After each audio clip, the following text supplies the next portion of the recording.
Happy New Year. Well, it's New Year's Eve. I'm making a pot of coffee so I can stay up past 9 o'clock tonight. Yeah, so I'm gonna do that, and then I'm gonna make some appetizers for our New Year's Day party tomorrow. So tonight we are just having like a low-key night. We are going to my friend Amy's house, my husband and I, and my middle son, his best friend. That's how we know them. They met when they were in kindergarten. Now they're 20, almost 21. So they are hanging out downstairs, all the boys, awesome group of kids, and we're gonna hang out upstairs. So anyway, making coffee so I can stay up. And then tomorrow we have our New Year's party. So in the past, we used to do New Year's Eve and New Year's Day with my extended family on my mom's side. So I'll try to quickly explain what we do, because I will record so you can see some of it tomorrow. It's so fun. It used to be my favorite thing in the whole world, but COVID kind of messed us up. So anyway, my grandmother's first cousin married my grandfather's first cousin. No one was related in weird ways, but if you can follow that. And they were like best of friends. So when they had their first babies 80 years ago, right before New Year's, so December 21st, and I forget the other one, but right, Christmas time. So it was New Year's Eve. What do you want to do? They said, I don't know, we got these new babies. Come over to our house and we'll just hang out and watch, TV and play cards. So they did. The next year, what do you want to do for New Year's? Well, we came to your house last year. Why don't you come to our house? 75 years later, that tradition continued, which then included all of the cousins, all of the second cousins, third cousins, basically. And we would get together every New Year's Eve around 9 o'clock, ring in the new year together, go back in the morning, whoever was hosting it. Throughout the years, it changed. Towards the end, it was my parents' house and my cousin Marianne's house and her sister Joni. So anyway, every single year, we never missed it. The only year I missed it was because I was in Pennsylvania about to deliver my first son, and my husband said we couldn't go, and I was so sad. I really had never missed it my entire life, and which was a good thing we didn't go, because he was born January 3rd. I was in labor on January 2nd, so whatever, it's fine. So I missed that one. Then COVID happened. So 2020, we got to celebrate, right? Because it hadn't really happened yet. That was the 75th anniversary of our New Year's party. And then COVID hit. So the next year, nobody did anything. The next year, some of my relatives are getting older. It's also a lot of work for whoever's hosting. And I think they're all like, we don't want to do it anymore. And no one really has the space in our families to host that big of a group. And so over the years, it just hasn't happened. So in our Christmas card this year, my cousin Marianne, so my mom's cousin, she just turned 80, and she wrote in there that New Year's is back on. I'm so excited. So New Year's Day is back on. So we're going tomorrow. We'll go, breakfast is at 9, and we're going to stay till about 5. They're kicking us out, they said, but we watch football. We have the football pools. You put like the squares and stuff. We play games. We eat way too much food. Awesome appetizers. Nothing is healthy. It's just loud and fun, and it's like my favorite thing in the world. So I'm so excited to just see my cousins again. And it's a lot of cousins I only see at New Year's, because again, we're like distant related, we're like second, third cousins. So for the smaller holidays, we just don't get together. So it's gonna be so much fun. I can't wait. So anyway, I'm making my appetizer. I make shrimpies. So it is, I'll put the recipe on here if you want to make them. Some people call them crabbies, like if you've seen crab toast or shrimp toast, I guess. So I double the recipe. So 2 jars of this Old English cheese, which are great little jars if you're done, for like little juice jars. Like when my kids were little, they loved them. 2 cans, again, I'm doubling it, 2 cans of the tiny shrimp, which I couldn't find in the grocery store, and I was freaking out, and I was texting Lizzie. I was like, I can't find the shrimp. I looked everywhere, couldn't find them. I videoed that. And then I realized they were like hidden behind the things, they hang them up on the shelving. So got them. And then you add butter, mayonnaise, garlic powder, crazy salt, which I don't have, but I have another thing. And then you put them on English muffins, and then you quarter them and you bake them till they're like bubbly, and oh, they're so good. It's really the only time of year that we have them, because they are so bad for you, but they are so yummy. So that's what I'm gonna do now. And yeah, I'm just gonna try to like rest until we go out so I can make it till midnight. So bang our pots and pans and have some fun tonight. So hope you have a happy new year. I forgot, I'm also making to take tonight, which is a super easy recipe if you want a good appetizer. So simple. It is artichoke dip, hot artichoke dip. It is a cup of mayonnaise, a cup of Parmesan cheese, and a cup of artichokes diced up. Mix them together, put them in the oven until it's like bubbly and hot, and serve it with like whatever, crackers, tortilla chips. I bought crostinis, and it's super, super simple. So that's a good appetizer too if you're looking for one. Okay.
Everybody, it's Thursday, January 2nd, happy 2025.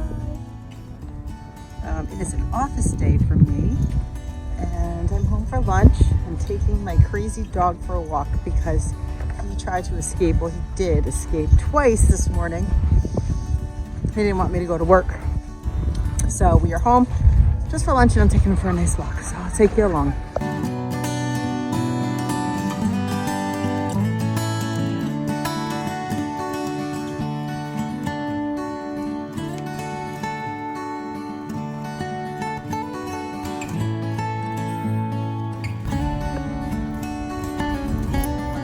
There's two little ducks out there that look different. I don't know what they are. I can zoom in. Where'd they go?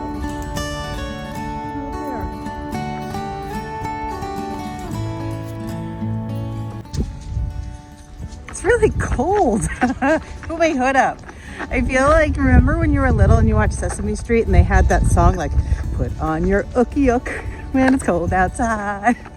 You know, if you're my age, little girl in Alaska, she's put on all her stuff to go to school. That's what I feel like. It's really chilly.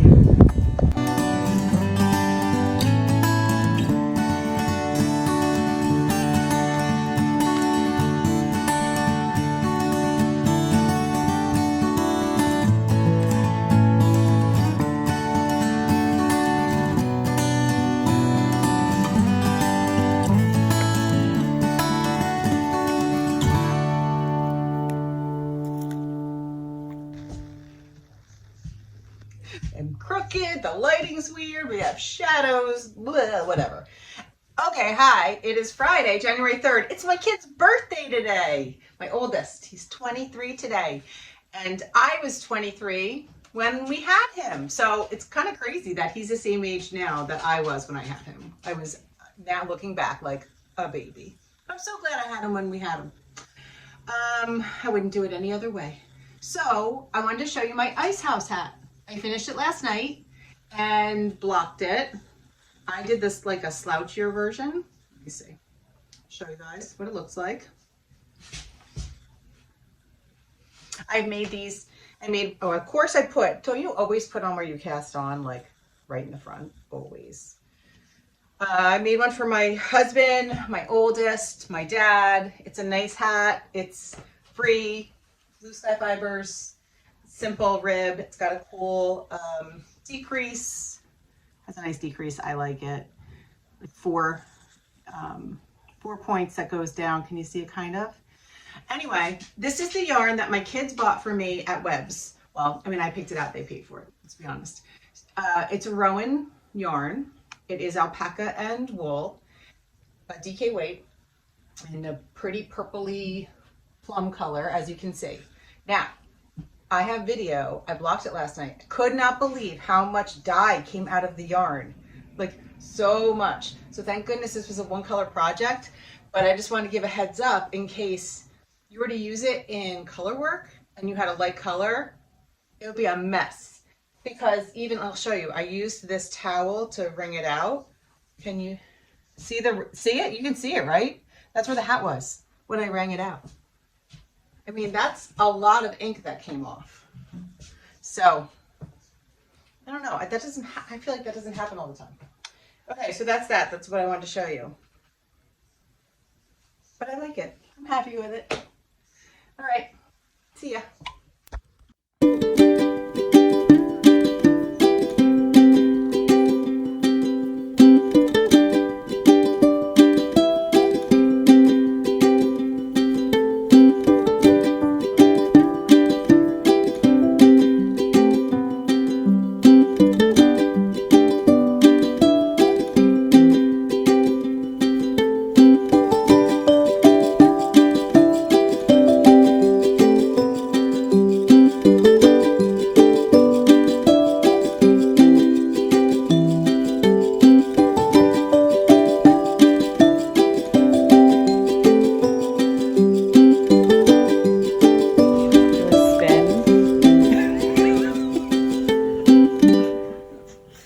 Yeah.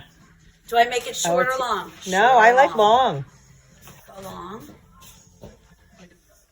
It really looks fun. I love the contrast. Thank you. See ya. Oh. Hi, it's Friday, January 3rd. Oh yeah, I already said hello to you guys. Okay, it's still Friday. I just wanted to show you, Liz and I just went down to Old Spool Sewing. It's owned by Julia. She was a graduate of the high school we went to. She may have been my sister's grade. I'm not sure, but I've only gotten to know her because of her shop. And in our area, we tend to be with the same group of people. So it's an awesome little shop. Fabric, it's not little, it's pretty big now. She teaches sewing classes for kids, adults, tons of fabric, tons of fun stuff. She's just super fun. And she's going to be a prize donor for us for our make-along, our new to you make-along, so, which is awesome. Anyway, so I thought I'd show you what I got because I'm going to do this for new to you also because you guys know I'm doing, okay, I've been saying it wrong. I think it's either Sashiko or sashiko, one or the other. I'm not sure. Sorry, there's always like a glare on my glasses when I have them on. But I also used to be a quilter. That was my first hobby. I was totally a quilter. That's what I did. I loved it. I haven't done it in a long time. So I saw this pattern. I wasn't sure what I was going for today, but Liz and I decided to go together because she's going to make a jacket. She's never sewed a jacket before. So I saw this cute tote bag, right, with quilt. So I get to quilt. But it's basically like hand quilting, but it has that like sashiko. I got to pick which one I like better. Look to it. And I haven't made anything like this in a long time. So I thought that would be fun. So I got the pattern. Then I had to pick out my fabric. So I had to go with my yellow. You know me and my mustard yellow I love. So that'll be the background. And then look at this cute fabric. Look at knitting needles. Aren't they cute? So that'll be the white part. And then she had this on sale. She had a yard of fabric on sale. Let's see, I'll get this off. So this is going to be my lining. Cute, right? So that'll be the lining and maybe the handles. I don't know, I'm gonna wing it. So I thought that would be fun. Okay, can you see? So I have to get my sewing stuff out. I have to get my sewing machine out. I think something was broken on it, so I have to check that out. Rotary cutters, my rulers. I mean, it's been so long since I've really done any good sewing, so I'm excited to work on that. So maybe I'll start that this weekend. So yeah, anyway, okay, now I gotta get back to work. Happy New to you, Bake Along. It's Liz. Thought I would update you guys on what I have been working on. So this is Fluffy's head. He's our life-size alpaca that we have at the shop, at the Coop. And his face was falling apart. He gets a lot of love. So I found some fabric and I made him a new face. I made him new ears and they just slip over his old ears. I used some leather and some of that other fabric. And so he just needs eyeballs now. So I have to give him eyes. I don't have black fabric, so I have to find some black fabric and then I'll make them. I was gonna just embroider circles, but so I just draped the fabric around and then I glued it with some fabric glue and I pinned it. So he still has all of his pins in him. It feels pretty dry. I did it yesterday. So that's that. And then another thing that I did yesterday is I worked on, I have to go get it. I found a nice little punch needle.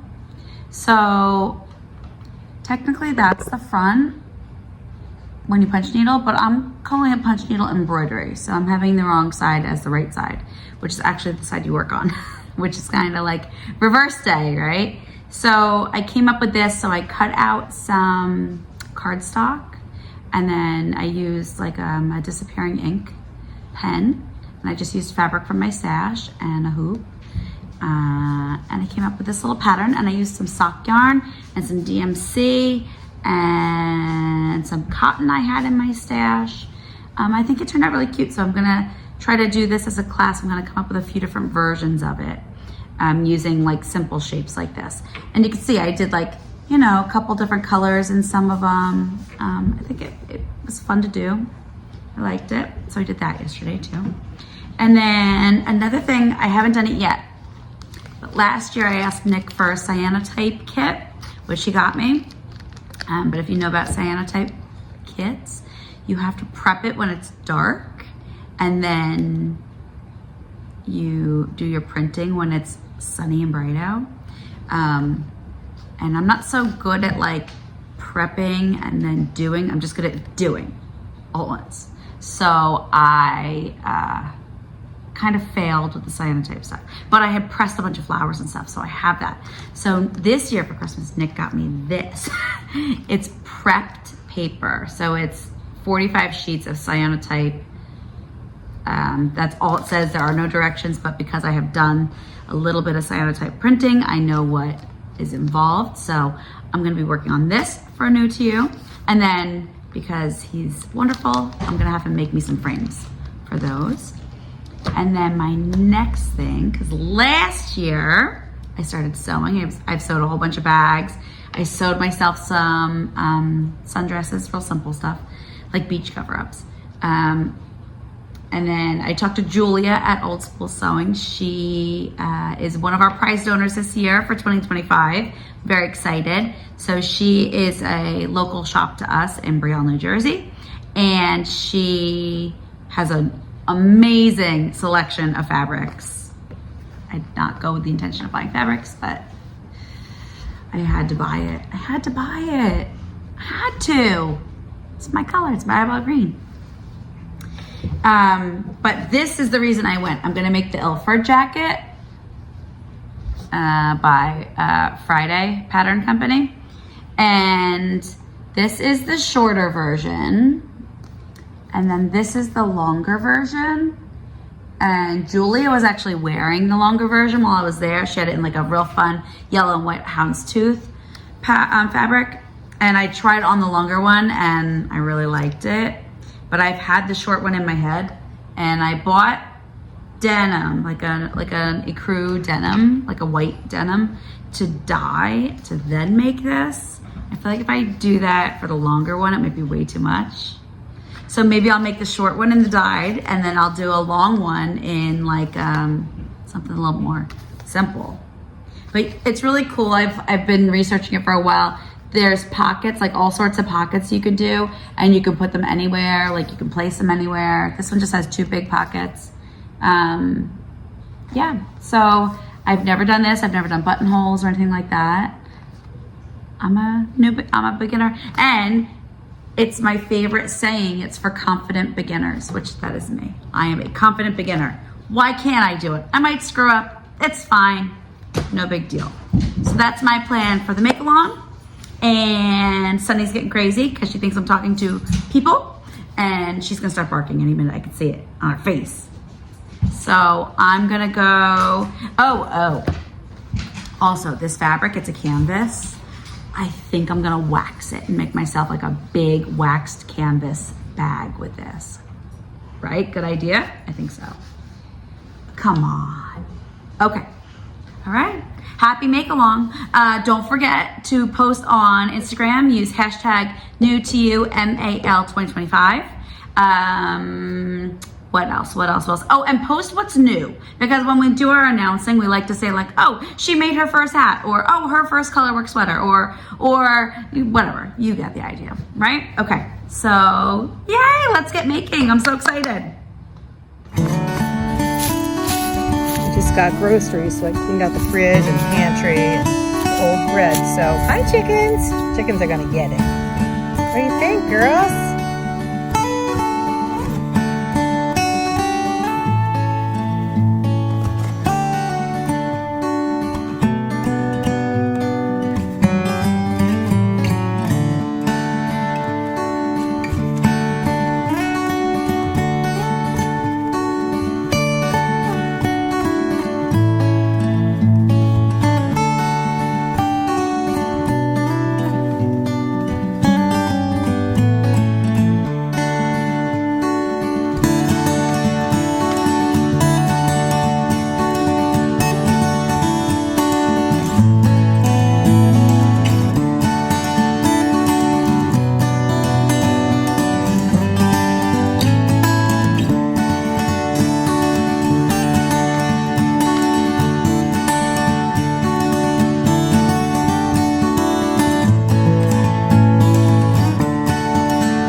Happy Saturday.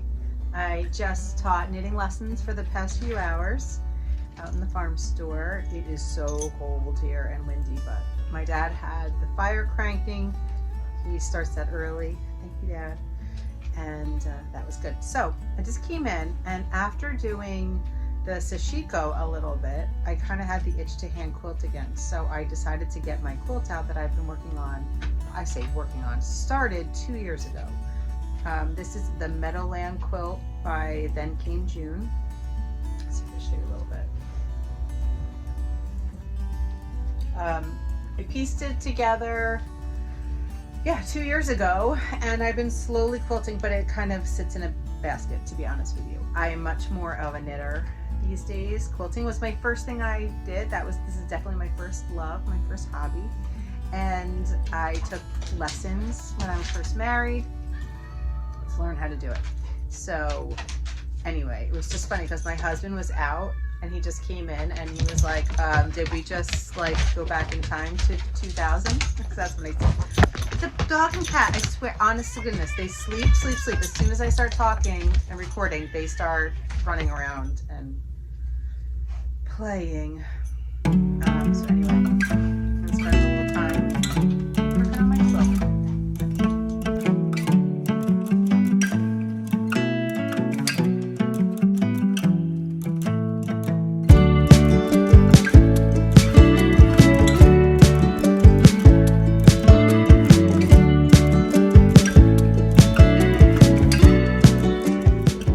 Sunday, January 5th, and the holiday crud has finally caught up to me. Definitely caught something. Started to not feel great yesterday afternoon. Nothing major, just like headache, stuffed up, achy, whatever. So anyway, I'm gonna lay low today. It's my cookbook club. I don't want to get anybody sick, so I'm not gonna go, but I'm still gonna send my food. So our theme this month, normally we do like a chef or a cookbook. This month it's family favorites. So we have to do something that, like a traditional family holiday recipe or something we make. So I make my grandmother's apple pie.